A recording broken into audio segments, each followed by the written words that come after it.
السلام عليكم ورحمة الله وبركاته. الحمد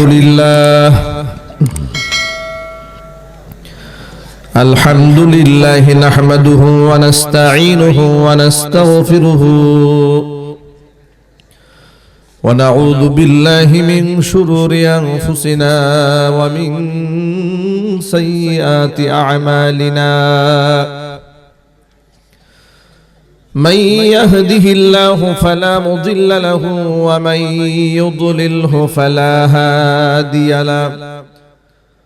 ونشهد أن لا إله إلا الله وحده لا شريك له. ونشهد أن سيدنا ونبينا وحبيبنا وشفيعنا ومولانا محمدا عبده ورسوله الذي أرسله بالحق بشيرا ونذيرا وداعيا إلى الله بإذنه وسراجا منيرا. فقد قال الله تعالى في كلامه المجيد وفي فرقانه الحميد: أعوذ بالله من الشيطان الرجيم. بسم الله الرحمن الرحيم. إن الله وملائكته يصلون على النبي يا أيها الذين آمنوا صلوا عليه وسلموا تسليما. اللهم صل على محمد وعلى آل محمد كما صليت على إبراهيم وعلى آل إبراهيم إنك حميد مجيد. اللهم بارك على محمد وعلى آل محمد كما باركت على إبراهيم وعلى آل إبراهيم إنك حميد مجيد. ইসলাম এমন একটি ধর্ম যে ধর্মে অজ্ঞতার কোনো স্থান নাই, যে ধর্মের মূল ভিত্তি হচ্ছে ইলম। আপনাকে শিক্ষিত হতেই হবে, আপনাকে জানতেই হবে। জাহেল কিংবা আবু জেহেল থাকার কোনো সুযোগ ইসলামে নাই। অতি চালাকি করে এরকম বলার কোনো সুযোগ নাই। সব হিসাব হুজুরদের হবে, আমি সাদা মাটা মানুষ, এত সোজা বুঝি না, কিয়ামতের ফয়সালা একটা হবেই হবে। তাকে আল্লাহ পাক ডাবল পিটুনি দেবেন। ও জানলো না কেন এবং মানলো না কেন, ঠিক কি না? সকলকে জানতে হবে। পুরুষদেরকে যেমন দ্বীন শেখানোর গুরুত্ব রয়েছে, নারীদের ক্ষেত্রেও দ্বীন শেখার বিরাট অসীম গুরুত্ব রয়েছে। যুগ যুগ ধরে কোরআন সুন্নাহর এই ইলমকে যেভাবে পুরুষরা ধারণ করেছেন, গোটা উম্মার পেছনে এই ইলমকে প্রচার এবং প্রসার করার ক্ষেত্রে পুরুষরা যেভাবে ভূমিকা রেখেছে, ইসলামের একদম প্রাথমিক যুগ থেকে এ পর্যন্ত যুগ যুগ ধরে নারীরাও ইসলামের সমহান আদর্শ এবং অবদান তারা প্রতিষ্ঠিত করেছেন। পৃথিবীতে উম্মতে মুহাম্মাদের জন্য তিনজন ব্যক্তির কাছে গোটা বিশ্ববাসী ঋণী হাদিস সংগ্রহের নিসবতে। দুজন পুরুষ, একজন নারী। একজন হচ্ছে হযরতে আবু হুরায়রা রাদিয়াল্লাহু তাআলা আনহু, এই পৃথিবীতে সর্বাধিক হাদিস বর্ণনাকারী সাহাবী হিসেবে খ্যাত। দুই নম্বর সর্বাধিক হাদিস বর্ণনা করেছেন হযরত আনাস ইবনে মালিক রাদিয়াল্লাহু তাআলা আনহু। তিন নাম্বার উম্মুল মুমিনিন মা আয়েশা সিদ্দিকা রাদিয়াল্লাহু তাআলা আনহা, তিনি মুহাদ্দিসা ছিলেন। অতএব নারীদেরকে দ্বীন শিখতে হবে, দ্বীন বুঝতে হবে, দ্বীনের দায়ী হতে হবে, ধারক এবং বাহক হতে হবে। তা না হলে গোটা সমাজ অন্ধকারে ডুবে যাবে। কারণ পৃথিবী সাজিয়েছে দুই শ্রেণীর মানুষ, নর এবং নারী। উভয়ের ভূমিকা অনস্বীকার্য। এক পক্ষকে ইসলাম অনেক সম্মান দিয়েছে, আরেক পক্ষকে দেয়নি। এমন কোন আচরণ শরীয়তে ইসলামে আল্লাহ পাক করেননি। এক পক্ষের অধিকার প্রতিষ্ঠিত করতে গিয়ে আরেক পক্ষের অধিকারকে ধ্বংস করেছেন, এমন কোন বিধানও আল্লাহ পাক কোরআন সুন্নাহয় দেননি। সকল ক্ষেত্রে যেখানে নারী অধিকারের কথা সেখানে পুরুষ, যেখানে পুরুষ সেখানে নারী, এভাবে সমমর্যাদা দিয়েছেন। সকল ক্ষেত্রে ইনসাফ ভিত্তিক অধিকার প্রতিষ্ঠিত করেছেন কোরআন এবং সুন্নাহর ভিত্তিতে। নারী এবং পুরুষ উভয়ের জন্য চিৎকার দিয়ে বলেন সুবহানাল্লাহ। এই জন্য সওয়াব করলে, পুরুষরা সওয়াব করলে সওয়াব বেশি পাবে, নারীরা করলে সওয়াব কম পাবে, এমন কোন বিধান আল্লাহ পাক দেননি।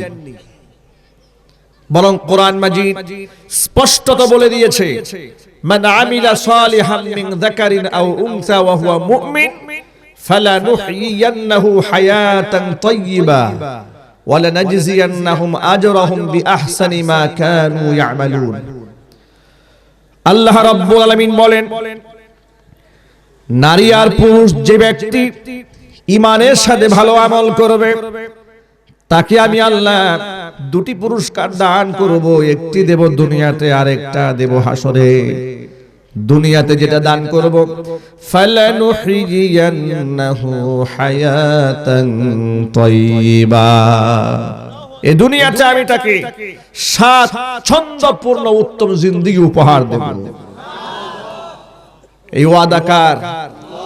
আরো জোরে বলুন না, ওয়াদা কার? এখানে নারী আর পুরুষ, মান আমিলা সালিহাম মিন যাকারিন আও উনসা, হোক পুরুষ হোক নারী, ওয়া হুয়া মুমিন, শর্ত হলো সে ঈমানদার হতে হবে। ঈমানের সাথে ভালো কাজ যদি নারী করে, পুরুষ করে, যে করুক না কেন, একটা পুরস্কার দেব দুনিয়াতে, উত্তম জিন্দেগি আমি তাকে উপহার দেব। আর ওয়ালা নাজজিয়ান্নাহুম আজরাহুম বিআহসানি মা কানু ইয়ামালুন, পরকালে তাকে আমি বিনিময় দান করব পৃথিবীতে সে যত ভালো আমল করেছে। কিছু আমল করেছে অত্যন্ত উন্নত মানের, কিছু আমল করেছে মিডিয়াম ভালো আমল, কিছু আমল করেছে নিম্ন মিডিয়াম আমল। আমলের গ্রেড মার্ক গুলোকে দূর করে সমস্ত আমলকে ফার্স্ট ক্লাসের মানে উন্নীত করে তাকে আমি বিনিময় দান করে দেব। আল্লাহ কি মিথ্যা ওয়াদা করেন? ভুল ওয়াদা করেন? দেখুন, এখানে নারী পুরুষ উভয়ের কথা আল্লাহ পাক বলেছেন। শুধুমাত্র মা বোনদের, নারীদের, যে জাতি গোষ্ঠীকে বিশ্ববাসী সারা জীবন দুর্বল অসহায় হিসেবে পরিজ্ঞান করেছে, অমর্যাদা করেছে, তাদের পিরিয়ডের সময় তাকে ঘরে থাকতে দেয়নি, যৌন দাসী হিসেবে ব্যবহার করেছে যুগ যুগ ধরে পৃথিবীবাসী, সেই নারীর পক্ষে আল্লাহ সুবহানাহু ওয়া তাআলা তার অধিকার প্রতিষ্ঠিত করে 30 পারা কোরআনের স্পেশাল একটা সূরা নাযিল করেছেন, সূরাতুন নিসা। সূরা বাকারা স্পষ্ট ঘোষণা দিয়েছেন, ওয়ালাহুন্না মিসলুল্লাযী আলাইহিন্না বিল মারুফ, নারীদেরও ঠিক সেরকম অধিকার রয়েছে পুরুষের উপরে, যেমন অধিকার নারীদের উপর পুরুষের রয়েছে। এই অধিকারের শব্দ বলতে গিয়ে আল্লাহ পাক পুরুষের অধিকারের কথা উল্লেখ করার আগে নারীর অধিকারের কথা আগে উল্লেখ করেছেন। নারীর মর্যাদা কোন কোন ক্ষেত্রে পুরুষের চেয়ে আল্লাহ সুবহানাহু ওয়া তাআলা বহুগুণ বেশি বৃদ্ধি করে দিয়েছেন। আবার কোন কোন ক্ষেত্রে পুরুষকে দায়িত্বশীল হিসেবে তার মর্যাদাকে উন্নীত করেছেন। যেমন আল্লাহ সুবহানাহু ওয়া তাআলা বলছেন, আর-রিজালু কাওয়ামুনা আলান নিসা, পুরুষরা নারীদের উপর কর্তৃত্বশীল, নারীদের উপর পুরুষরা কর্তৃত্বশীল, দায়িত্বশীল। এই আয়াত শুনে নাস্তিকরা অবজ্ঞা অবহেলা করে বলেছে, ইসলাম নারীদের উপর জুলুম করে নারীদের উপর পুরুষকে শাসক বানিয়ে দিয়েছে। জোরে জোরে বলেন নাউজুবিল্লাহ। আল্লাহ পাক বললেন নারীর উপর পুরুষ কর্তৃত্বশীল। এর তরজমা, তাফসীর, ব্যাখ্যা, বিশ্লেষণ ওরা বুঝলো না, বরং এখানে আল্লাহ সুবহানাহু ওয়া তাআলা বুঝিয়েছেন নারীকে যে মেজাজ দিয়ে, যে চরিত্র দিয়ে, যে আখলাক দিয়ে, যে তবিয়ত দিয়ে, যে নেচার দিয়ে তাকে সৃষ্টি করা হয়েছে, তার রক্ষণাবেক্ষণের জন্য পুরুষ প্রয়োজন। আর রিজালু কাওয়ামুনা আলান নিসা, পুরুষের উপর নারী কর্তৃত্বশীল মানে হচ্ছে নারীর ইজ্জত, সম্ভ্রম, সম্মান, মর্যাদা রক্ষা করার জন্য পুরুষ কর্তৃত্ব করবে নারীর উপরে, নারীকে হেফাজত করার জন্য। আল্লাহু আকবার বলবেন না? তাকে দাসী বানাবার জন্য নয়, তাকে রক্ষা করার জন্য। আমি আমার ভাষায় এভাবে উদাহরণ দিয়া বলি, রাস্তায় যখন আপনারা চলেছেন আপনারা দেখেছেন টায়ার এবং টিউব এর সাহায্যে সাইকেলের চাকা, রিকশার চাকা চলে, চলে কিনা? চলে কিনা? টায়ারের মধ্যে দুটি পার্ট থাকে, একটা পার্ট থাকে বাহিরে, আরেকটা পার্ট থাকে ভেতরে। বাহিরে যে অংশটা থাকে সেটাকে আমরা টায়ার বলি, ভেতরের অংশটাকে আমরা টিউব বলি। টিউবটা নরম হয়, বাহিরের টায়ারটা শক্ত হয়, কিন্তু চাকা ঘুরতে হলে টিউব টায়ারের মুখাপেক্ষী, অনুরূপভাবে টায়ার টিউবের মুখাপেক্ষী, ঠিক কিনা? কেউ যদি বলে, টায়ার যদি বলে যেহেতু আমি শক্তিশালী, টিউব দুর্বল, এই দুর্বল টিউবের কোনো দরকার আমার নাই, তাহলে চাকা ঘুরবে, রিং বাঁকা হয়ে যাবে, রিং বাঁকা হয়ে যাবে, এই টায়ার আর চলবে না, চাকা ঘুরবে না, এটা অচল হয়ে যাবে। অনুরূপ ভাবে টিউব যদি বলে থাকবো না কো বদ্ধ করে, দেখবো এবার জগৎটাকে, আমাকে বের হয়ে যেতে হবে, আমি চাই না এই দাসত্ব, এই শৃঙ্খল, আমি মুক্ত আলো বাতাসে ঘুরে বেড়াতে চাই, আমি একাই ঘুরতে চাই, টায়ারটাকে সরিয়ে দেওয়া হলো। এবার টিউব নিয়ে কি এই চাকা চলতে পারবে? একটা ঘুরান দেওয়ার সাথে সাথে এই দুর্বল টিউবের গায়ে এদিকে প্যারাক ঢুকবে, এদিকে তার কাটা ঢুকবে, ঠিক কিনা? এদিকে কাটা ঢুকবে, কত দিকে যে ফুটা হবে আর ছিদ্র হবে তার কোনো দিশা থাকবে না। তাহলে কি করতে হবে? এই চাকা ঘুরতে হলে টায়ার এবং টিউবের সমন্বয় প্রয়োজন। এই সমন্বয়টা এই চাকাকে ঘোরাবার জন্য, এই সমন্বয়টা এখন শক্তিশালী টায়ারটাকে জ্ঞানী লোকেরা বাহিরে রাখে, দুর্বল টিউবটাকে ভেতরে রাখে। কিন্তু দুর্বল টিউবকে দুর্বল মনে করা যাবে না। টায়ার যতই শক্তিশালী হোক না কেন, ভেতর থেকে এই দুর্বল টিউবের অনুপ্রেরণা যদি না থাকে, তার ভ্যাগেন্সি, তার প্রোটেকশন যদি না থাকে, ভেতর থেকে তাকে যদি চালিকার শক্তি না দেয়, তাহলে শক্তিশালী টায়ারটাও অচল হয়ে যায়, ঠিক কিনা? নারী আর পুরুষের উদাহরণটা আপনি ঠিক সেভাবেই বুঝতে পারেন। আমার মা বোন হচ্ছে এরকম নরম টিউবের মতো, পুরুষ জাত হচ্ছে টায়ারের মতো।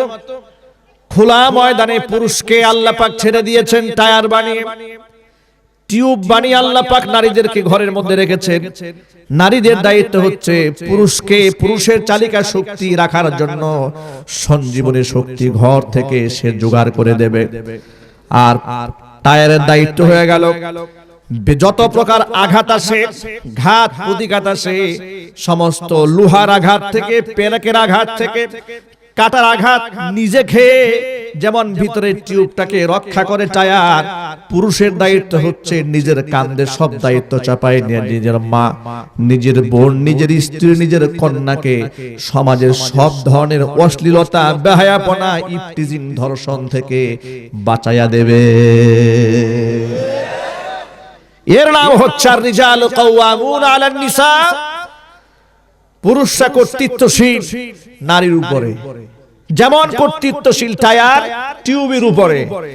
টায়ার যেমন টিউবের জন্য রহমত, টিউব যেমন টায়ারের জন্য রহমত, অনুরূপ ভাবে নারী আর পুরুষ একে অপরের জন্য রহমত। জোরে জোরে বলেন সুবহানাল্লাহ। কাউকে ইসলাম অবজ্ঞা করেনি, তুচ্ছ তাচ্ছিল্য করেনি। আজকে এই ঘুণে ধরা সমাজ, যেখানে অশ্লীলতা, বেহায়াপনা সয়লাব হচ্ছে, মা বোনদেরকে মিসগাইড করে তাদেরকে ভুল পথে পরিচালিত করা হচ্ছে। পহেলা বৈশাখের নামে, হ্যাপি ভ্যালেন্টাইন্স ডের নামে, বিশ্ব ভালোবাসা দিবসের নামে টেলিভিশনে, সিনেমায়, নাটকে, নোংরা ওয়েব সিরিজে, বিজ্ঞাপনে নারীদেরকে প্রতিনিয়ত বেহায়াপনার দিকে উৎসাহ প্রদান করা হচ্ছে, ঠিক কিনা?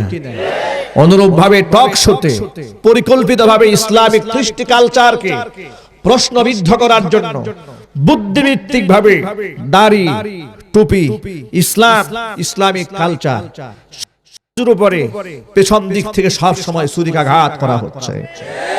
জাতীয় পর্যায়ে আলেমদের অবদানকে তুচ্ছ তাচ্ছিল্য করে পেশ করা হচ্ছে। পক্ষান্তরে আলেমদের গুরু দায়িত্ব যা পালন করেছে আলেমরা, সেগুলার ভালো দিকগুলো মিডিয়াতে প্রচার করা হচ্ছে না, প্রসার করা হচ্ছে না। এভাবেই সমাজ বিনাশের প্রচেষ্টা চালানো হচ্ছে। বাঙালি সংস্কৃতির নামে পহেলা বৈশাখে শিরকি সংস্কৃতি বাংলাদেশে আমদানি করা হচ্ছে।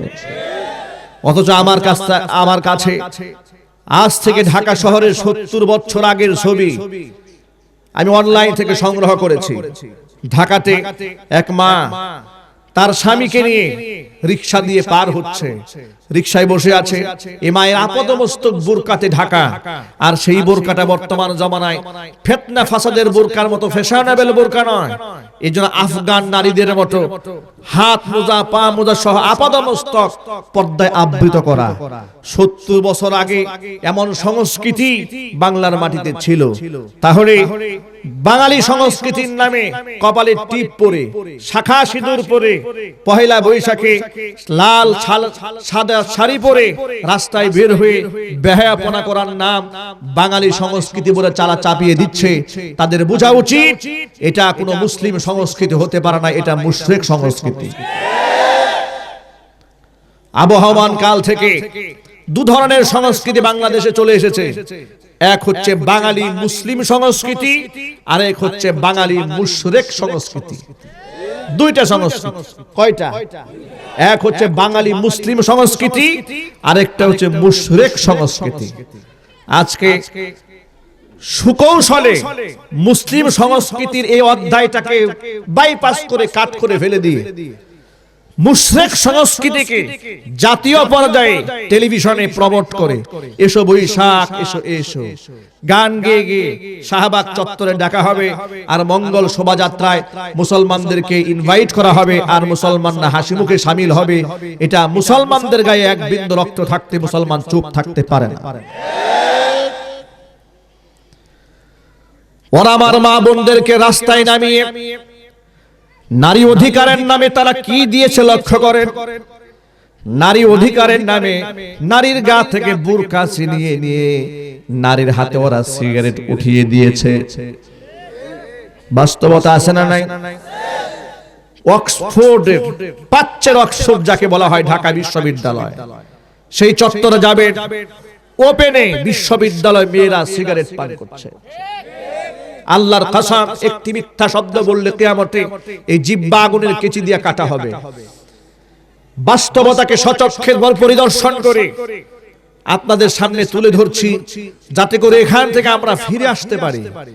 কোন বিশ্ববিদ্যালয় কিংবা কোন শিক্ষাঙ্গনের বদনাম করার, বদনাম রটানো আমাদের লাভ কি? আমাদের লাভ একটা, এই গুণধর সমাজের অপসংস্কৃতিগুলো জাতির সামনে তুলে ধরে ইসলামিক সংস্কৃতির দিকে ফিরিয়ে আনাই হচ্ছে আমাদের মূল উদ্দেশ্য। আমরা এই মেসেজটা মাহফিল থেকে দিতে চাই। মায়েরা ও বোনেরা আমার, আপনাকে যারা অধিকার আদায়ের নামে রাস্তায় বের করলো, আপনার হাতের মধ্যে সিগারেট দিয়েছে, আপনার হাতে সীসা ধরিয়ে দিয়েছে, ইয়াবা ধরিয়ে দিল, মাদক ধরিয়ে দিয়েছে, তারা তো আপনার সম্মান, আপনার অধিকার প্রতিষ্ঠিত করে নাই। ওই সমস্ত লম্পটেরা সুকৌশলে আপনার মান, সম্মান, ইজ্জতকে মাটির সাথে মিশিয়ে দিয়েছে। ওরা শুধু আপনারই ক্ষতি করে নাই, ওরা দেশের ক্ষতি করেছে, শিক্ষাঙ্গনের ক্ষতি করেছে। অসংখ্য পুরুষকে তারা জেনাকার বানিয়েছে, পুরুষের চরিত্রকে ধ্বংস করে দিয়েছে। গণধর্ষণের নামক পাশবিক আচরণের সম্মুখীন এর জাতি আগে কখনো হয় নাই, বর্তমানে হচ্ছে। তার কারণ এই সমস্ত অশ্লীলতা, বেহায়াপনা আর আধুনিকতার নামে নোংরামি করে সমাজের মধ্যে ঘোরাফেরা করানো, এই সমস্ত কারণে সমাজের মধ্যে অশ্লীলতা ছড়িয়ে পড়েছে। আমরা চাই এই ভুলে দলা সমাজ থেকে জাতিকে আবার বের করে নিয়ে আসতে। আমি আমার মা বন্ধু কোনো নায়িকা নয়। ও যুবক ভাইরা, আপনার জন্য মডেল কোনো ক্রিকেটার নয়, আপনার জন্য মডেল ফুটবল প্লেয়ার হতে পারে না, আপনার জন্য মডেল বিশ্বনবী মুহাম্মদ রাসূলুল্লাহ সাল্লাল্লাহু আলাইহি ওয়াসাল্লাম। আপনারা দেখেছেন ক্রিকেটারদেরকে যারা মনে মনে মডেল বানিয়ে ফেলেছেন, তাদের চাল চরিত্র জাতির সামনে স্পষ্ট হয়েছে। তাদের অধিকাংশ ব্যক্তিদের চরিত্রে কোনো বালাই নাই, ঠিক কিনা? ওরা সমাজে কি উপহার দিয়েছে? হাজার হাজার কোটি টাকার মালিক হয়ে, শত কোটি টাকার মালিক হয়ে, গভর্নমেন্টের প্রটেকশন নিয়ে এই জাতির জন্য তারা কি করেছে?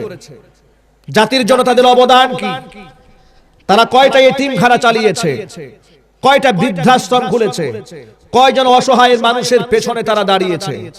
তারা নিজেরা দামি গাড়ি, বাড়ি, ল্যান্ড ক্রুজার গাড়ি, BMW, মার্সিডিজ এগুলা করে করে পশ্চিমা সংস্কৃতির লালন করে বউ বাচ্চা নিয়ে উলঙ্গ বেহায়াপনা ঘুরে বেরিয়ে এই ছবিগুলা ফেসবুকে আপলোড করে আপনাদেরকে হতাশায় ভাসিয়ে দিয়েছে, দেশ এবং জাতিকে কাঁদিয়েছে।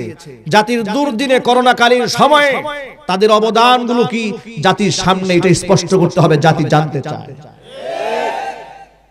এদেশের মুসলমানদের ট্যাক্সের টাকা দিয়ে শত শত কোটি টাকা খরচ করে তোমাদেরকে প্লেয়ার বানানো হয়েছে। করোনাকালীন মহাবিশ্বে দেশ যখন এক অনিশ্চিত ভবিষ্যতের দিকে রওনা হয়েছিল, এদেশের ওলামায়ে কেরাম, খেটে খাওয়া মানুষেরা চান্দা কালেকশন করে অসহায় মানুষের পাশে গিয়ে দাঁড়িয়েছে। যদি বলতে হবে ঠিক কিনা, তখন তোমাদের অবদান কি? হাজার কোটি টাকার, শত কোটি টাকার মালিক হয়ে নিজেদের নিরাপত্তা নিশ্চিত করে বিদেশ তোমরা পাড়ি জমিয়েছো, নিজের চিন্তা করেছো। জাতির জন্য তোমাদের অবদান গুলো কি? এগুলো হিসাব আসা উচিত, ক্যালকুলেশন আসা উচিত। আজকে যারা আলেম ওলামাদের ব্যাপারে কথা বলেন, আলেমরা হেলিকপ্টারে ওয়াজ মাহফিল করতে যান কেন? আলেমরা আলেমদেরকে যারা হেলিকপ্টারে মাহফিল করাতে নিচ্ছেন, হৃদয় রিংড়ানো ভালোবাসা দিয়ে, হৃদয় উজাড় করে তাদের কাছ থেকে কোরআন শুনতে যাচ্ছেন। কারণ তারা চান্দাবাজ নয়, ডাকাত নয়, খুনি নয়, মাস্তান নয়, লুটেরা নয়। দেশের শত শত কোটি টাকা বিদেশে তারা পাড়ি জমান নাই। চিল্লাই বলেন ঠিক কিনা? তাদের সম্পদের হিসাব নিয়ে মাথা নষ্ট না করে, যে ড্রাইভার 200 কোটি টাকার মালিক হয়েছে, তৃতীয় শ্রেণীর কর্মকর্তা 100 কোটি টাকার মালিক হয়েছে, যে সমস্ত ড্রয়ারে ট্রাঙ্কে দেশের সম্পদগুলো পাওয়া গেল, কোটি কোটি টাকা বস্তায় টুকরা টুকরা করে নদীতে যারা ভাসিয়ে দিয়েছে, তাদের নামগুলো জাতির সামনে প্রচার করো। তোমরা আলেমদের নামের তালিকা বানানো শুরু করেছো। কোন আলেম কি কথা বলে? কি আশ্চর্যের ব্যাপার! আলেমদের নামের তালিকা তৈরি না করে দুর্নীতিবাজ, সুদখোর, মাস্তান, ডাকাত, খুনিদের নামের তালিকা করো। দেশ ভালো হয়ে যাবে, দেশ এগিয়ে যাবে।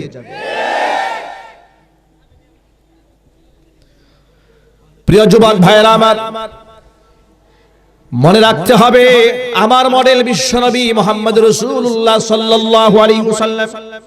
কথা বলেন ঠিক কিনা? আমার মা বোনেরা অনিশ্চিত এক ভবিষ্যতের দিকে রওনা হয়েছে। না বুঝে তারা নিজেদেরকে পশ্চিমা নারীদের মতো জিন্সের প্যান্ট পরে জাতির সামনে উপস্থাপন করছে। কি নোংরামি, কি বেহায়াপনা! বাবা কি করে পারে তার উপযুক্ত মেয়েকে জিন্সের প্যান্ট পরে ঘর থেকে বের হতে দিতে? কথা বলেন ঠিক কিনা? এটা কি বাবা না দাইয়ুস? আরো জোরে বলতে হবে। স্বামী কি করে পারে একটা মুসলমান তার স্ত্রীকে জিন্সের প্যান্ট পরে, টি শার্ট পরে রাস্তায় বের হয়ে যেতে দিতে পারে? কি করে যে বের হতে দিতে পেরেছে, সে মুসলিম থাকতে পারে নাই, সে মুরতাদ হয়েছে, সে দাইয়ুস হয়েছে, খান্নাস হয়েছে।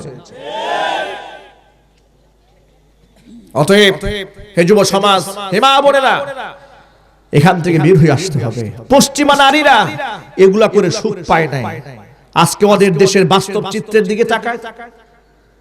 বাস্তবতা হলো, ওই দেশের এই পর্যন্ত 2021 সালের রিপোর্ট বলছে আপনাদের সামনে, ওদের একটা মেয়ে প্রথম যে বাচ্চা হয়, ফার্স্ট বেবি হয়, 48% মেয়ের প্রথম বাচ্চা হয় জারজ সন্তান। ওদের দেশের নামের স্কুল কলেজ বিশ্ববিদ্যালয়ে যখন নামের রেজিস্ট্রি হয়, সন্তানের নামের পাশে মায়ের নাম লেখা হয়, বাবার নাম লেখা হয় না। এই রহস্য আপনারা জানেন না? বাবার নাম এই জন্য লেখা হয় না কারণ ওরা জানে না এই বাবাটা কে, এই বাচ্চার বাবাকে। তাহলে কেন একটি মুসলিম দেশের মানুষ হয়ে ইসলাম আমার দর্শন হওয়ার পরে আমি ইহুদি খ্রিস্টানদের কালচার কেন লালন করব? কেন আমার ঘরের মধ্যে ইহুদি সভ্যতা ঢুকাবো, খ্রিস্টান সভ্যতা ঢুকাবো, পাশবিকতা আমি কেন ঢুকাবো? আজকে boyfriend, girlfriend, younger friend, just friend, college friend, school friend, এগুলো আমরা বানিয়ে ফেলেছি। কে শিখালো আমাদেরকে এই নোংরামি? কে শিখিয়েছে এই বেহায়াপনা? আজকে ফেসবুকের মাধ্যমে পরপুরুষের সাথে নারীদের চ্যাটিং চলছে। এমন কি এর শেষ কোথায়? তারা বলে উনি আমার ফেসবুক ফ্রেন্ড, উনি আমার জাস্ট ফ্রেন্ড, উনি আমার বয়ফ্রেন্ড, উনি আমার ইয়াঙ্গার ফ্রেন্ড। পেলেন কোথায় এই কালচার? বলে উনি আমার খুব একটা ভালো বন্ধু, স্কুল বন্ধু। একজন উপযুক্ত মেয়ের একজন পরপুরুষ ভালো বন্ধু কি করে হয়? কথা বলেন না কেন আপনারা? আপনার সেই বন্ধুর মনের মধ্যে কি চলে সেই খবর আপনি রাখেন না। আপনি তাকে ফেরেশতা ভাবলেন। আর মাও কত নির্লজ্জ বেহায়া, উপযুক্ত মেয়েকে বয়ফ্রেন্ডের সাথে ছেড়ে দেওয়ার সময় বলে দেয়, বাবা আমার মেয়েটাকে ভালো মতো দেখে রেখো। কথা বলতে হবে যুবকেরা। তখন এই যুবক মনে মনে ভাবে, কত উন্নত দায়িত্ব দেওয়া হয়েছে আমাকে, ভালো করে দেখাশোনা করা। এরপর উনি অত্যন্ত ভালো করে দেখাশোনা করে। জোরে বলেন ঠিক কিনা? এমন দেখাশোনা করে, কদিন পরে সেই মা পুলিশের কাছে গিয়ে আর্তনাদ করে, স্যার আমার মেয়েটারে বাঁচান, আমাকে বাঁচান, আমার মেয়ে তো মৃত্যু করে ঢলে পড়ছে। কেন আজকে আপনি কান্না করছেন?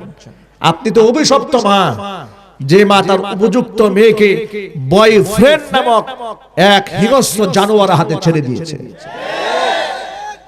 আপনি মুসলিম, এই কালচার আপনাকে কে শিখিয়েছে? সমাজের মধ্যে জিনা ব্যভিচারকে ওরাই প্রমোট করেছে। সমাজ যখন, এই জাতি যখন, গোটা জাতি যখন ধর্ষণের কবলে পড়ে নিষ্পেষিত হতে চলেছিল, লকডাউন চলাকালীন সময়ে, তখন এদেশের নাস্তিকরা বলতে শুরু করেছিল দেশে নাকি ওয়াজ মাহফিলের কারণে ধর্ষণ বেড়েছে। বলে নাই ওরা? কথা বলে নাই? বলে নাই? বক্তারা নাকি মাহফিলে নারী বিদ্বেষী কথাবার্তা বলেন, এই জন্য নারীরা ধর্ষিতা হচ্ছে। আচ্ছা, গাঁজা কয় বোতল খাইলে, কয় পোটলা খাইলে এই ধরনের কথা বলে এরা? কথা বলেন আপনারা? কোন দেশি মদ পান করে ওরা টেলিভিশনে বসে? এদের কথা শুনে তো শয়তান মনে হয় গলায় দড়ি দিয়েছে কয়েকবার। ঠিক কি না?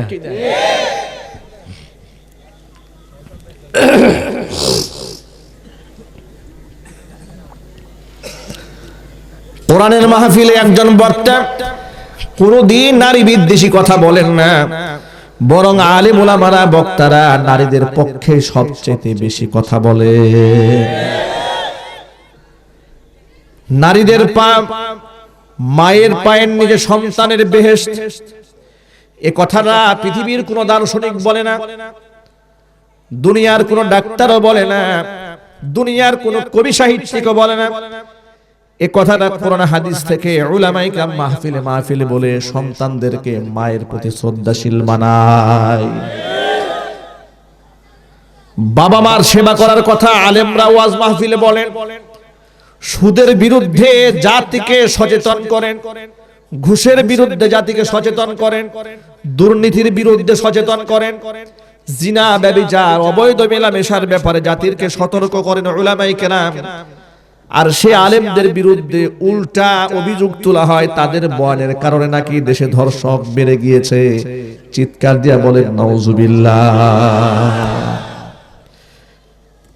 তাদের এই কথাটা শুনে আমার মনে হয়েছে একটা গল্পের কথা। কষ্ট হচ্ছে নাকি আপনাকে? এক এলাকায় ছিল এক তেল্লা চোরা। চুরি করার আগে গায়ের মধ্যে ইচ্ছা মতো তেল মাখতো, তাকে কেউ ধরতে পারতো না। এটা ছিল তার একটা কৌশল। একবার এক দোকানদার দিনের বেলায় টাকা গুনছে ওপেনে, হঠাৎ করে ওই তেল্লা চোরা আসছে, তার সামনে বসে বলছে, ভাই এই ওপেনে এতগুলো টাকা গুনছেন, আপনার কি তেল্লা চোরার ভয় নাই? তাই কেন দিনের বেলায় আমার কাছ থেকে টাকা নিবে, সাহস কার আছে? চোরে নিজেই বলছে তার সাথে কথা। কয় নিতেও তো পারে, কয় না সম্ভব নয়। কয় নিতেও পারে। কয় কিভাবে নেবে? কয় কিভাবে নেবে আমি আপনাকে দেখাই। মনে করেন আপনি টাকাটা এইভাবে রাখছেন, উনি আপনার হাত থেকে টাকা এইভাবে নিল, নিয়ে ঠিক এইভাবে দৌড় দিল। এই কথা বলেই দৌড় দিয়েছে। তখন সে বুঝতে পেরেছে এই লোকটাই সেই চোর। যখন দৌড় দিয়েছে জোরে, পেছন দিক থেকে লোকেরা চিৎকার করে বলছে, তেল্লা চোর আমার টাকা নিয়ে যায়। তখন সমস্ত মানুষ জড়ো হয়ে তার পেছনে পেছনে ছুটছে। অসংখ্য মানুষ যখন জড়ো হয়েছে, তখন এই চোরে লেবাস চেঞ্জ করে শত হাজার মানুষের মধ্যে ঢুকে সেও চিৎকার করে বলছে, এই চোরাই আমার টাকা নিয়ে যায়, চোরাই আমার টাকা নিয়ে যায়। আচ্ছা, ও যে বলছে চোরা টাকা নিয়ে যায়, ওর উদ্দেশ্যটা কি? উদ্দেশ্য হচ্ছে নিজের পিঠ বাঁচিয়ে নিজের দোষটা নিরাপদ মানুষের উপর চাপিয়ে দেওয়া। জোরে বলো ঠিক কিনা?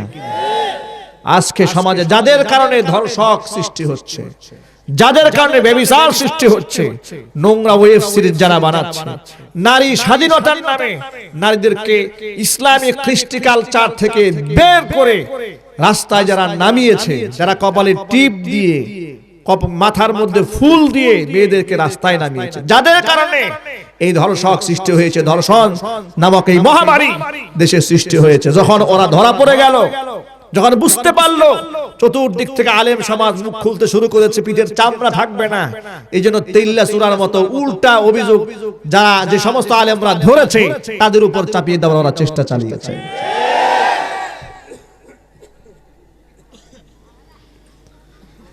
এজন্য আপনাদেরকে সচেতন হতে হবে। অনেক লোকেরা এমন আছেন, গ্রামের সহজ সরল মানুষ, মনে মনে ভাবেন টক শোতে যিনি কথা বলেন অবশ্যই দারুণ বুদ্ধিজীবী, না হলে কি আর টক শোতে চান্স পেয়েছে? হ্যাঁ, দেশের প্রথম সারির বুদ্ধিজীবী না হলে কি আর টক শোতে কথা বলে? এই জন্য গরম গরম কফি খাওয়ানো হয়, এরা কফি পান করে আর চিবিয়ে চিবিয়ে আলেমদের বিরুদ্ধে কথা বলে, ধর্মের বিরুদ্ধে কথা বলে। কথা বলেন ঠিক কিনা?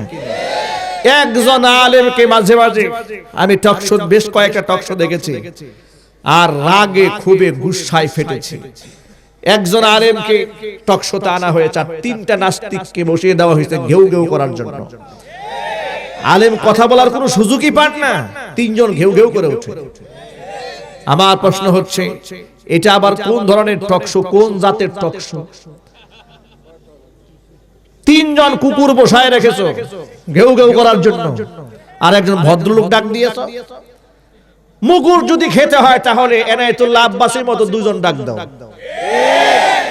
দেখবা মুগুর কেমনে দিতে হয়, ঠিক কিনা? ওরা খুঁজে খুঁজে দুর্বল শ্রেণী আলেমদেরকে নিয়ে আসে, যাদেরকে বাগে পেয়ে ইচ্ছা মতো ডলা যায়। ওরা চাই। আপনারা বলেন, করোনাকালীন সময়ে আলেমরা জাতির জন্য যা করেছে, এই জাতি কোনোদিন ভুলতে পারবে? আরো যদি বলে, হ্যাঁ ভুলতে পারবে। জাতি যদি নিমুখ হারাম হয় তাহলেই ভুলতে পারবে, এই জাতি ভুলবে না। কিন্তু জাতির তথাকথিত ধ্বজাধারী যারা আছে তারা ঠিক ভুলে যাবে। ভুলে যাওয়ার কারণেই তো আলেমদের বিরুদ্ধে রাস্তায় নেমে মিছিল করেছে, মৌলবাদের বিরুদ্ধে মিছিল করেছে। কথা বলেন ঠিক কিনা? যেই নেতার পক্ষ হয়ে আলেমদেরকে মৌলবাদ বলে তোমরা গালি দিয়েছিলে, জঙ্গিবাদ বলে গালি দিয়েছিলে, করোনাকালীন সময়ে তোমার বাবা যখন মরে গিয়েছিল, তোমার ওই নেতা একবারের জন্য দেখতেও আসে নাই, ঠিক কিনা? তোমার বাবার জানাজা পড়বে দূরের কথা, তার লাশটা পর্যন্ত চোখ দিয়ে একটা বারের জন্য দেখতেও আসে নাই। নারায়ণগঞ্জে উঠানের উপর 3 দিন লাশ পড়েছিল। বাবা মারা গিয়েছে, সন্তান আসে না, ভাই বারাদার আসে না, স্ত্রী কেউ আসে না, পাড়া প্রতিবেশী কেউ আসে না। কারণ ডাক্তাররা ভাইরাস ছড়িয়ে দিয়েছে। মানুষ যখন করোনা রোগে আক্রান্ত হয়ে মারা যায়, তার গোটা দেহটা জীবাণুতে ভরে যায়। এই ভয়ে কেউ আসে নাই। এমন সময় বুদ্ধিজীবী নামক বুদ্ধি প্রতিবন্ধীরা প্রস্তাব দিল লাশগুলাকে আগুন দিয়ে পুড়ায় দেওয়া হোক। আলেমরা বলেছে না, মানুষকে, মুসলমানকে আগুন দিয়ে পুরানো যাবে না। মুসলমানদের ধর্মীয় কিছু নীতিমালা আছে, রীতিনীতি আছে, সেই নিয়মে তার কাফন হবে, দাফন হবে, গোসল হবে। দায়িত্ব তোমরা গ্রহণ না করলেও আমরা আলেমরা দায়িত্ব নিজের হাতে উঠায় নিলাম। শত শত হাজার হাজার লাশগুলাকে আলেমরা নিজের কাঁধে বহন করেছে, নিজের হাত দিয়া ধৌত করেছে, জানাজা পড়িয়েছে। জাতির এই ক্লান্তি লগ্নে আলেমরা যে ভূমিকা পালন করলেন, আমি আমার ভাষায় বলেছি, তাদেরকে রাষ্ট্রীয় পদকে সম্মানিত করা দরকার। তা না করে তাদের বিরুদ্ধে তোমরা মিছিল করলে রাজপথে নেমে। তোমরা কত বড় নিমক হারাম জাতি। চট্টগ্রামে হিন্দু, বৌদ্ধ, খ্রিস্টান ঐক্য পরিষদের ব্যানারে রাজপথে মিছিল করা হলো। হেফাজতের গালে গালে জুতা মারো তালে তালে। রাজপথে মিছিল করা হলো, চরমনায়ের গালে গালে জুতা মারো তালে তালে। এমন সাম্প্রদায়িক উস্কানিমূলক স্লোগান দেশ স্বাধীন হওয়ার পর থেকে বাংলাদেশের কোন জাতিগোষ্ঠীর বিরুদ্ধে দেয়নি। ওরা মাত্র 2% হয়ে এত বৃহৎ জাতিগোষ্ঠীর বিরুদ্ধে এত বড় কথা বলার সাহস পেল কোত্থেকে? সাহসটা জুগিয়েছে কে? কথাই বলে ছাগল নাচে খুঁটির জোরে। কথা বলেন ঠিক কিনা? মুসলমানদেরকে সেই খুঁটি আগে উপড়াতে হবে। ও মুসলমান ভাইরা, সচেতন যদি আমরা না হতে পারি, পার্শ্ববর্তী দেশ মিয়ানমারের রোহিঙ্গা মুসলমানদের যে দশা হয়েছে, এটা কিন্তু একদিনে হয় নাই। সেখানেও বড় বড় মুফতি ছিলেন, মুহাদ্দিস ছিলেন, ডাক্তার ছিলেন, ইঞ্জিনিয়ার ছিলেন, তাদের মধ্যে এমপি ছিলেন, পার্লামেন্ট মেম্বার ছিলেন। এমন লোকেরাও কিন্তু ঘর বাড়ি থেকে বিতাড়িত হয়েছে। আপনাদের মনে রাখা উচিত, শিক্ষা গ্রহণ করা উচিত।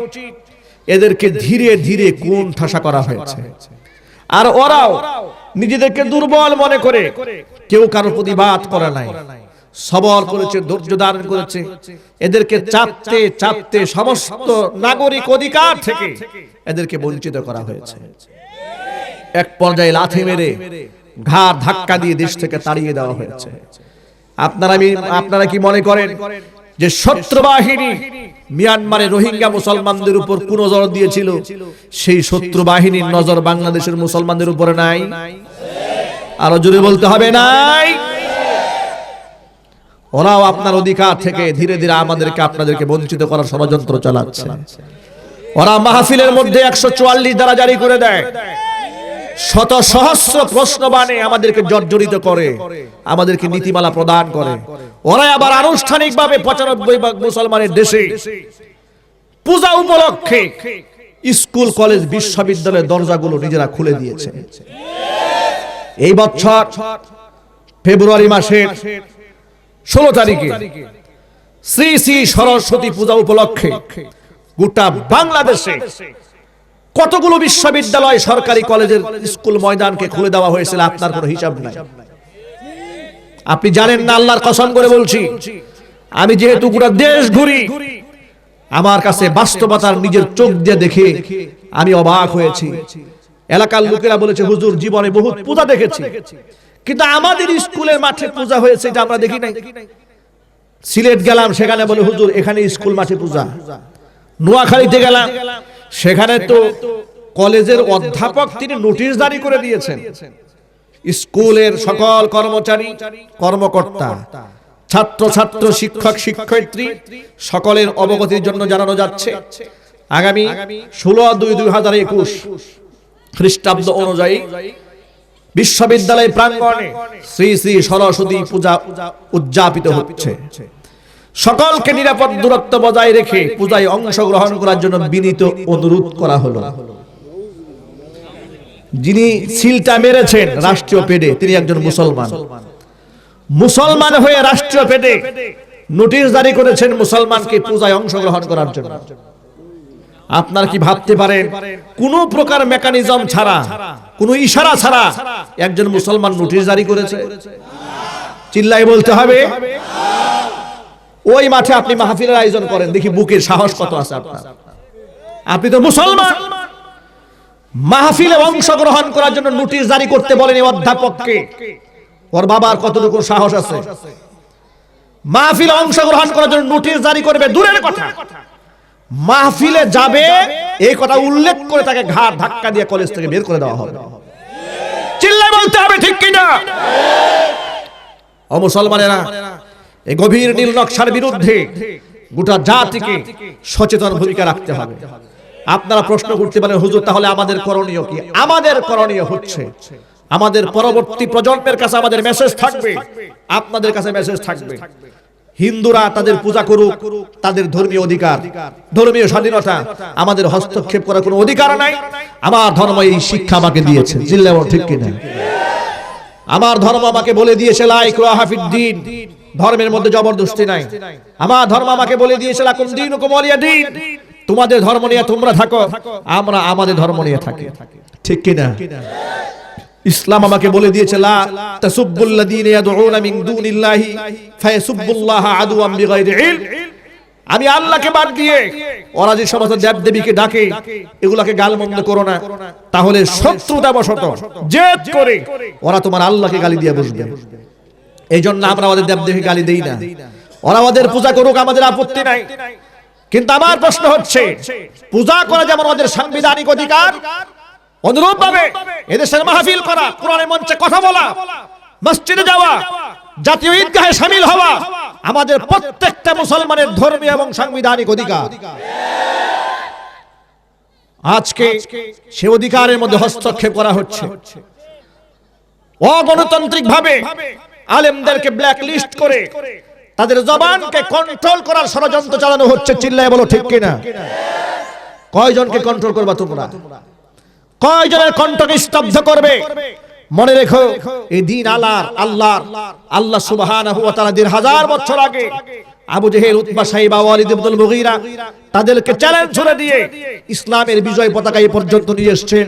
সেদিন বেশি দূরে নয়, জুলুম এবং নির্যাতনের স্টিম যে রুলার মুসলিম জাতিগোষ্ঠীর উপর চলছে, ইনশাআল্লাহ আগামীর বিশ্ব, আগামীর বাংলাদেশ ইসলামের বিশ্ব এবং বাংলাদেশ হবে। চিল্লায় বলতে হবে ঠিক কিনা?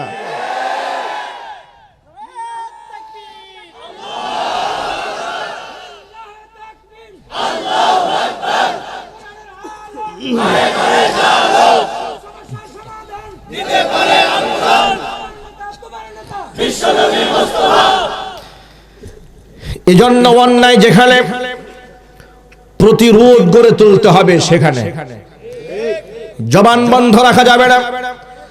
এ কথা বলা যাবে না দেয়ালেরও কান আছে, যে দেয়াল আমার কোরআন সুন্নাহর হক কথা শুনতে চায় না, যে কানে ডিস্টার্ব করে কান আগে ছিঁড়ে ফেলবে। যে কানে আমার মুসলমান দেশে কোরআন সুন্নাহর হক কথা শুনবে না, ওর কান আগে টেনে ছিঁড়ে ফেলবে। মুসলমানের দেশে তোমাকে ইসলামের কথা বলতে হবে, অকপরে মানতে হবে, হাসি মুখে কথা হৃদয়ঙ্গম করতে হবে, শ্রবণ করতে হবে। শোনার ইচ্ছা মন মানসিকতা যদি না থাকে তাহলে মুসলমানদের সীমানা তোমাদের জন্য উন্মুক্ত আছে। এই সীমানা তোমরা উন্মুক্ত করে রাম বামদের দেশে চলে যাও। মুসলমানদের দেশে থেকে ইসলাম বিদ্বেষী কর্মকাণ্ড করতে দেওয়া হবে না, হবে না, হবে না। এজন্য যদি রক্ত দিতে হয়, জীবন দিতে হয়, আলেমদের সাথে সাথ রেখে কাঁধে কাঁধ মিলিয়ে শহীদি কাফেলায় শামিল হতে পারবেন কারা কারা? দুহাত দেখতে চায়।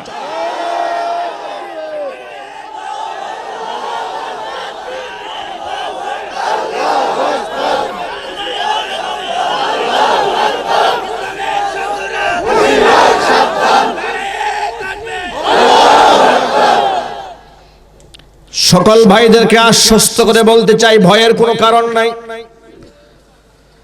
যারা আমাদেরকে ভয় দেখায়, আমাদের তো কেন আমরা ভয় পাবো? ভয় তো পাবে চোরে, ভয় পাবে ডাকাতে, ভয় পাবে দুর্নীতিবাজ, মিথ্যাবাদী। ইমানদার কিসের ভয় পাবে? আমার ভয় কিসের? আমি না চুরি করেছি, না ডাকাতি করেছি, না জেনা বদমাশি করেছি, নাকি দেশের টাকা লুটপাট করে বিদেশে বাড়ি বানিয়েছি, না রডের পরিবর্তে আমি বাঁশ ঢুকাইছি। আমার ভয় কিসের? আমার কণ্ঠকে স্তব্ধ করে এমন কে আছে বাংলার মাটিতে যে আমার কণ্ঠ স্তব্ধ করবে? জাতির সামনে তার পরিচয় আগে তুলে ধরতে হবে। সে কে, তার ব্যাকগ্রাউন্ড কি, তার পরিচয় কি, দেশের জন্য তার অবদান কি, ইসলামের জন্য তার অবদান কি, জাতির সামনে পরিষ্কার করে তুলে ধরতে হবে। আমার সমস্যা কোথায়? জাতির সামনে চিহ্নিত করো। আমি যদি কোরআন সুন্নাহর ভুল ব্যাখ্যা দিয়ে থাকি, এদেশের মুফতি, মুহাদ্দিস, মুহাক্কিক, ফতোয়া বিভাগ রয়েছে, তারা আমার কথার যদি ভুল ধরেন, আমি অকপটে মেনে নিয়ে সংশোধন করে নেব। আর যদি তোমার মতদর্শে ভুল থাকে, তুমি তওবা করে মুসলমানদের কাতারে চলে আসো। জোরে বলেন ঠিক কি না? পাইকারি ধরে কথা বলবা, উস্কানিমূলক কথা বললেন না, রাজনৈতিক কথা বলবেন না, আর ধর্ম বিদ্বেষ ছড়াবেন না, সাম্প্রদায়িক চেতনা উত্তেজিত হয়ে যায় এরকম কথা বলবেন না। আর তারা আরেকটা স্লোগান বানিয়েছে, সেটা হলো ইসলামের অপব্যাখ্যা করবেন। এই কথাগুলো বলে কিনা? আচ্ছা, একজন আলেম ইসলামের সঠিক ব্যাখ্যা করলেন না অপব্যাখ্যা করলেন, এটা বোঝার জন্য যে ব্রেইন দরকার, যে ইলম দরকার, যোগ্যতা দরকার, এটা কি ওই মতখুরের আছে নাকি? ওকে পেটে পাড়া দিলে 14 হাত জিহ্বা বের হয়ে যাবে, সূরা ফাতিহা বিশুদ্ধ পড়তে জানে না, সে আজকে আলেমকে সংশোধন করতে আসছে। কি হাসির ব্যাপার, তামাশার ব্যাপার, মজার ব্যাপার, জাতীয় বিনোদনের ব্যাপার। কোন মাহফিল আলোটি কোন বক্তাকে বাধা দেয় আর বলে এটা ইসলামের ভুল হয়েছে, ওরে কানটা ধরে বক্তাকে সরাই ওরে বসাই দিবেন যে এবার সঠিক ব্যাখ্যাটা তুই বল। যদি বলতে না পারে জুতার মালা দিয়ে তাকে এলাকা থেকে বহিষ্কার করতে হবে, যেটা বলতে হবে। ঠিক কি না?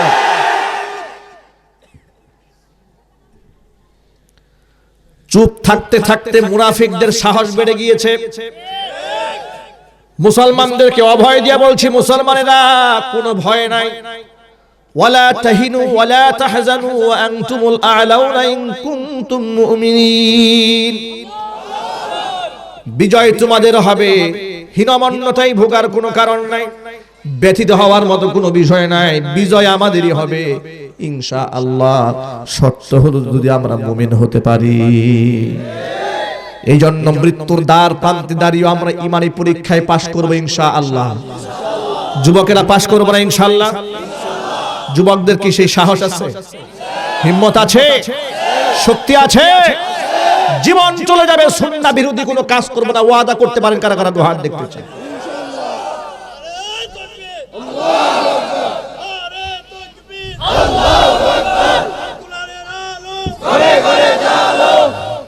আল্লাহ পাক যেন কবুল করেন, জোরে করে আমিন। আমার মা বোনদেরকে আমি শারঈ পর্দা করাবো, মাথার মধ্যে টুপি দিয়া 5 ওয়াক্ত নামাজ জামাতে আদায় করব, ঘন ঘন মসজিদে যাতায়াত করব, নাইট ক্লাবে যাব না, ডান্স ক্লাবে যাব না, নোংরা বেহায়াপনা আমরা করব না। আমরা বলি ইনশাআল্লাহ। আল্লাহ পাক কবুল করেন, জোরে করে আমিন। আল্লাহ পাক মঞ্জুর করেন, জোরে করে আমিন। কি কোনো সমস্যা নাকি এখানে? জেনারেটর লাইন আসে নাই?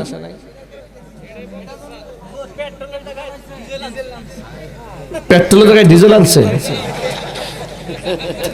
তাহলে এবার পাঠিয়ে দেন, সয়াবিন নিয়ে আসুক।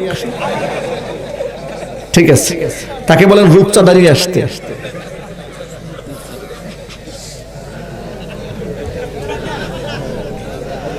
সুবহানাল্লাহ।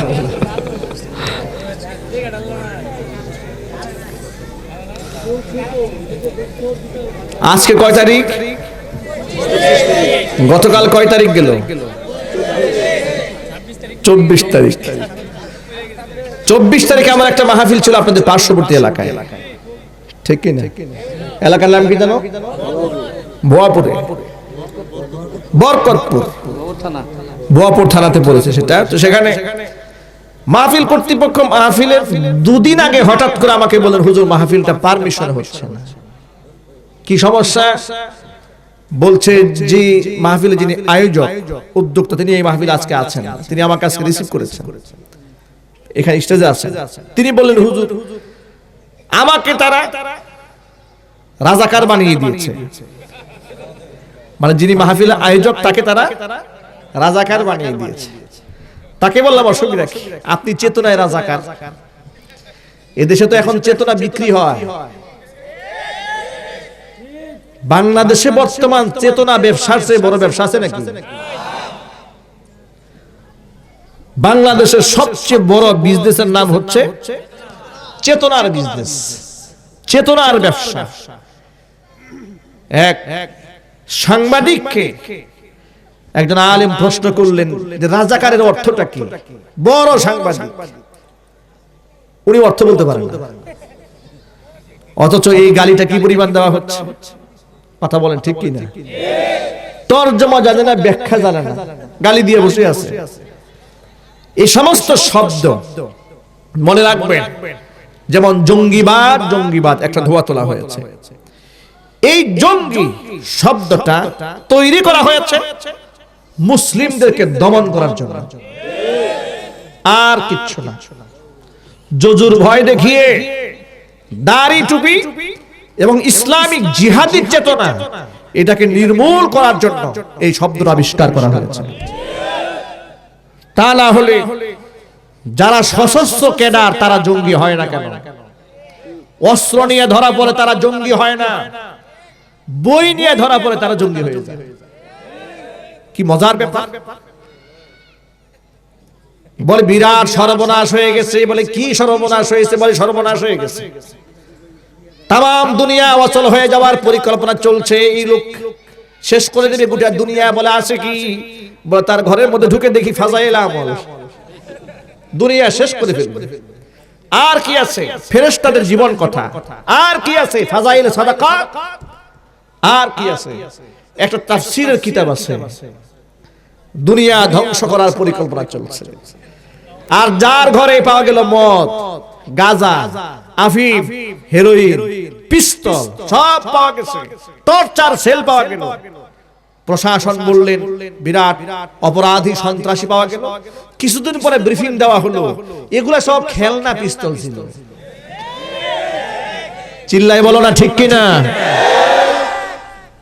জাতির সাথে আর তামাশা করো, তোমাদের নোংরামি আর তোমাদের এই চালাকি জাতি সব বুঝে। আমাদেরকে বোকা মনে করেছো, জাতিকে আর বোকা মনে করো না। এই জাতির মুসলিম সন্তানেরা এখন কোরআনকে ভালোবাসে। তুমি তাকায় দেখো গোটা বাংলাদেশের চিত্র। এখন আর বয়াতি গান মানুষ শুনতে যায় না, গাজীর গীত শুনতে যায় না, কনসার্টে যায় না। ওয়াজ মাহফিলের বিরুদ্ধে কি মাথা এমনি নষ্ট হয়েছে? ওরা দেখে আলেমদেরকে হেলিকপ্টার দিয়ে উড়িয়ে নেওয়া হচ্ছে। ওরা দেখে আপনাদেরকে ছোট্ট একটা কারগুজারি শোনায়। মাত্র 3 দিন আগের ঘটনা।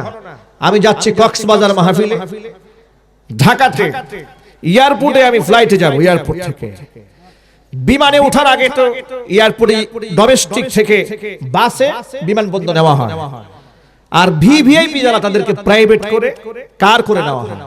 আমি নরমাল টিকিট করেছি, আমি নরমাল মানুষ। আমি যখন বোর্ডিং পাস হাতে নিয়ে যখন আমি বাসের দিকে রওনা হয়েছি, আমার সাথে বাংলাদেশের নাটকের অভিনয় করে বেশ কয়েকজন সেলিব্রিটি, তারাও যাচ্ছে একই ফ্লাইটে। যাওয়ার সময় ইউএস বাংলা ফ্লাইটের কর্তৃপক্ষ তারা অধিকাংশ আমাকে চেনে, কিংবা বিমানের যাত্রী দেখা মাত্র আলহামদুলিল্লাহ আমার এই ফেসটা বাংলাদেশে চেনে না এমন লোকের সংখ্যা বর্তমানে কম আছে। তো দেখা মাত্র দৌড়ে এসে তারা বলে, হুজুর আপনি একটা মিনিট একটু দাঁড়ান, আপনার জন্য আমরা ভিভিআইপি গাড়ির ব্যবস্থা করছি। আমি নরমাল টিকিট করেছি, তারা আমার জন্য গাড়ি, স্পেশাল গাড়ি পাঠালেন। আর নাটকের যারা অভিনেতা ওদেরকে সব বাসে উঠাই দিল। এই সেলিব্রিটি যারা আছে সব আমার দিকে তাকায় আছে যে এইটা আবার কোন হুজুর। আমাদের সাথে কেউ সেলফি উঠায় না, ছবি উঠায় না, আর আমার সাথে ছবি উঠানোর জন্য পুরো এয়ারপোর্ট জ্যাম হয়ে গেছে। কক্সবাজার এয়ারপোর্টে যখন নামলাম, তখন যখন বের হচ্ছি, নারায়ণগঞ্জের এমপি নজরুল ইসলাম বাবু, তার লোকেরা বিরাট বহর নিয়ে দাঁড়ায় আছে, তিনি যাবেন, তাকে রিসিভ করবে। আমাকে পেয়ে সব দৌড়ে আছে ছবি উঠাবার জন্য। পুরা এয়ারপোর্টে একটা অংশ জ্যাম করে ফেলছে, পাবলিক হাঁটতে পারছে না। চতুর্দিক থেকে আসছে, মাদানী হুজুর আসছে, হুজুর একটা ছবি উঠায়। সব মানুষ হা করে তাকায় আছে, ব্যাপারটা কি, এটা কোন হুজুর আসছে? সবাই তাকিয়ে আছে। পক্ষান্তরে তাদের পাশ দিয়ে ওই যে নায়ক নায়িকা, গায়ক গায়িকা গুলো আসছে, সব হেঁটে চলে যায়, কেউ সালামও দেয় না, দুয়াও চায় না। দেখেন ওদের আঘাতটা কোন জায়গায়। ওরা যখন দেখতে পেল যে আলেমদের বর্তমান সমাজে অবস্থান আল্লাহ পাক এমন পর্যায়ে উঠিয়েছেন, এই ওয়াদাটা আল্লাহ পাকের, ইয়ারফাইল্লাহুল্লাযীনা আমানু মিনকুম ওয়াল্লাযীনা উতুল ইলমা দারাজাত। আল্লাহ পাক বলেন, যাদেরকে ইলম দান করেছি, যারা আলেম আর যারা ঈমানদার, তাদের সম্মানকে আকাশচুম্বী বানায় দেব আমি আল্লাহ, এটা আমার ওয়াদা। আল্লাহু আকবার বলবেন না? এই জন্য আলেমদের বিরুদ্ধে যতই মিছিল করো আর মিটিং করো, জঙ্গিবাদ বলো আর রাজাকার বলো, আল বদর বলো, আল শামস বলো, রাস্তায় নেমে মিছিল করতে পারবা ক্ষমতার বলে, কিন্তু আলেমদের মান সম্মান একটা সামান্য পরিমাণ, চিনা পরিমাণ খোয়াতে পারবে না। যাকে বাধা দাও দেখো না তার অবস্থান কোথা থেকে আল্লাহ কোথায় উঠিয়ে দেয়। শিক্ষা গ্রহণ করো। এই মহাব্বত, এই ভালোবাসা টাকা দিয়ে হয় না, ক্ষমতা দিয়ে হয় না, ধাক্কা ধাক্কি হয় না, অস্ত্রবাজি করে হয় না, এটা তাকওয়া দিয়ে হয়, ঈমান দিয়ে হয়, আমাল দিয়ে হয়। আজকে গোটা যুব সমাজ বাংলাদেশে যেদিকে যাচ্ছি, বাঁধ ভাঙা জোয়ারের মতো যাচ্ছে। যুবকেরা আলেমদেরকে জীবন দিয়ে মহাব্বত করছে, ভালোবাসছে। এটা হচ্ছে ইসলাম বিজয়ের পূর্বাভাস। জোরে বলেন ঠিক কিনা? আমি যুবকদেরকে বলবো, যুবক ভাইরা, আজকেও আপনারা এখানে এসেছেন, যে যুবকরা তাফসীর মাহফিলে আসে, সেই যুবকেরা গানের মঞ্চে যেতে পারে না। যে যুবকরা কোরআনের মাহফিলে আসে, সে যুবক কোনদিন মদ পান করতে পারে না, সে যুবক ইয়াবা খেতে পারে না, সে যুবক ধর্ষক হতে পারে না। চিল্লায় বলুন ঠিক কিনা? সে যুবক নারীর সতীত্বের পাহারাদার হবে, ইসলামের পতাকাবাহী হবে। এই জন্য শিয়ার ইসলাম, মুখের দাড়ি মুসলমানরা গৌরবের সাথে নিজের সাথে বহন করবে। মাথার টুপি বহন করতে হবে। দাড়ি টুপি দেখলে কিছু লোকের অ্যালার্জি সৃষ্টি হয়, আছে না নাই?